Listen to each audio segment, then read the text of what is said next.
Ya, saya rasa di sidang PK dan terpidana ini surplus bukti, surplus saksi yang makin menguatkan bahwa peristiwa yang dituduhkan pembunuhan dan pemerkosaan terhadap Eki dan Vina itu nihil.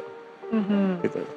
Jadi dia seperti kelanjutan dari sidang yang Saka Tatal, yaitu memperkuat apa yang sudah kami hadirkan pada persidangan Saka Tatal.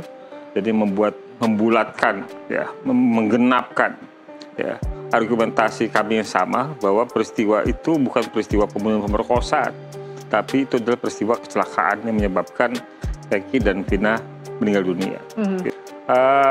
Dan hal lain yang menurut saya makin memperkuat kesaksian para saksi ini adalah bukti ekstraksi handphone itu sendiri yang terbuka, ya, yang muncul saya temukan pasca malah sidangnya Saka Tatal. Ya. Itu disebutkan pada saat sidang PK Saka Tatal, ya? Ya, saya rasa di sidang PK Saka Tatal belum. Okay. Tapi ini berarti baru di sini, ya. Ya, tentu karena itu dihadirkan di sidang ini, itu malah menurut saya adalah bukti terkuat dari atau memperkuat dari keterangan saksi-saksi itu, ya, bahwa ada kesesuaian antara keterangan saksi-saksi yang dihadirkan sekarang di 6 terpidana pada persidangan PK-nya dengan ekstraksi data handphone tersebut yang menunjukkan bahwa pada pukul 22:14 itu masih ada percakapan antara Vina dengan temannya Mega dan Widi. Tidak pernah ada yang bisa membuktikan atau menghadirkan bukti terjadi peristiwa pembunuhan pemerkosaan itu, gitu loh. Yang menguatkan, yang hanya dijadikan bukti bahwa peristiwa itu adalah BAP para tersangka sebagai alat bukti petunjuk, gitu. Jadi memang alat bukti untuk menguatkan dakwaan jaksa atas peristiwa pembunuhan pemerkosaan itu memang lemah.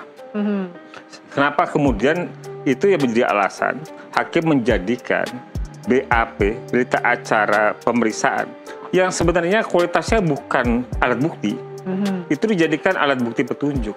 Gitu.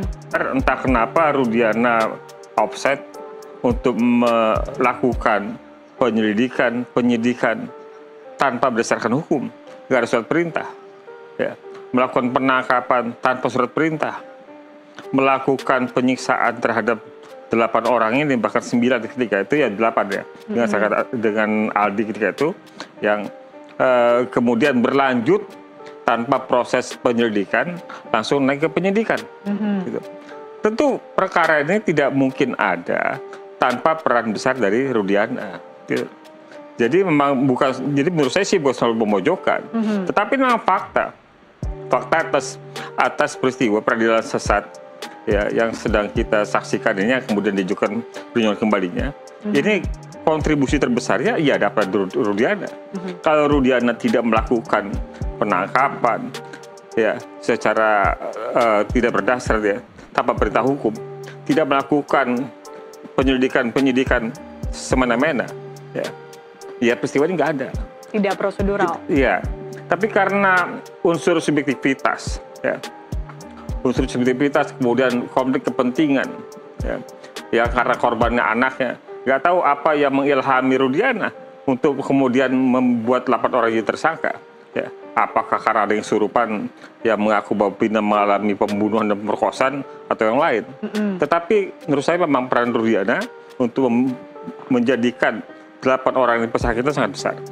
Kualitas kesaksian Dede Riswanto sama seperti Liga Akbar, bahwa Dede Riswanto, Liga Akbar, dan Aep, kalau dalam bahasa publiknya itu saksi kunci.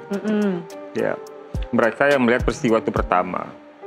Liga yang bersama pada awalnya katanya bersama dengan Eki, kemudian dilempari batu, dan kemudian diuber, kemudian terpisah. Kemudian Aep dan Dede yang melihat para pelaku ini mengejar motornya Eki, gitu.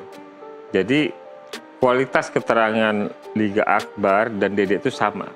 Ya, bahwa dengan dicabutnya keterangan mereka dahulu itu, keterangan itu adalah keterangan palsu, itu yang menggugurkan ya bahwa peristiwa itu pernah terjadi.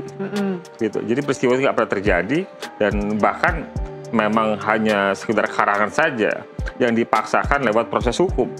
Jadi hukum digunakan sebagai alat untuk merekayasa, gitu.